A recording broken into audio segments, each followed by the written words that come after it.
ভাবতে পারেন এরিয়াতে ভোট লুট করে জেতার পরে বলছে হিন্দু হটাও, হিন্দু হটাও। আপনারা সবাই দেখেছেন। এরপরেও ঘুমাবেন আপনারা। আমি ঘুম ভাঙাতে এসেছি। তৃণমূল এখন যে কোনো ভোট নয় মাদ্রাসাতে করে, নয় কোথায় মুসলমান বেশি আছে ওইটা খুঁজে খুঁজে করে।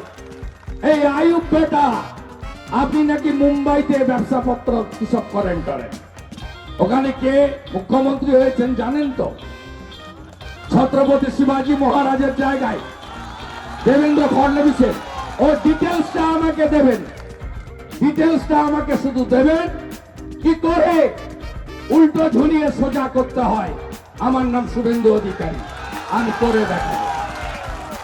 আমার লোকদের মেরেছে পল্লব মহাপাত্র, শঙ্কর বেরার রক্ত হবে না কো ব্যর্থ। আরে এখন তো স্মার্টফোনের যুগ, সব তোলা থাকলো, হিসাব একদিন হবে। পৃথিবীটা গোল। আমি লক্ষণ শেঠকে দেখেছি, কত অত্যাচার দেখেছি সিপিএম এ। আমি তৃণমূলের অত্যাচারও দেখছি। এই অত্যাচারীরা শেষ কথা বলে না। একদিন মহন্ত যোগী আদিত্যনাথজিকেও পার্লামেন্টে জানতে হয়েছিল জিহাদিদের আক্রমণে। আজকে তিনি উত্তরপ্রদেশে শাসন করছেন। কি করে শাসন করতে হয় তিনি শিখিয়ে দিচ্ছেন। আগামী 26-এ এখানে হিন্দু সরকার করতে হবে, এখানে রাষ্ট্রবাদী সরকার করতে হবে, জোট বাঁধতে হবে। আমরা কথা দিতে পারি যোগীজির মতো সুশাসন আর গুজরাটের মতো কলকারখানা, কর্মসংস্থান, উন্নয়ন ভারতীয় জনতা পার্টি দেবে নরেন্দ্র দামোদর দাস মোদীর নেতৃত্বে। আর আমরা জয়ের পরে এমন ব্যবস্থা করব যাতে ভবিষ্যতে রামনবমীর মিছিলে ঢিল না ছুড়ে উত্তরপ্রদেশের মতো পুষ্পবৃষ্টি ওদের হাত দিয়েই আমরা করাবো।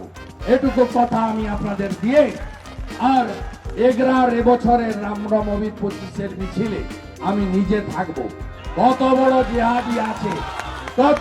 জিহাদি আছে, একটা ঢিল ছুড়ে দেখুন, লড়াইয়ের ময়দানে সামনাসামনি দেখা হবে। হিন্দু তাকত দেখাও, হিন্দু তাকত দেখাও, হিন্দু তাকত দেখাও। সময় এসেছে হিন্দুদের শক্তি দেখানোর। জয় জয় শ্রীরাম।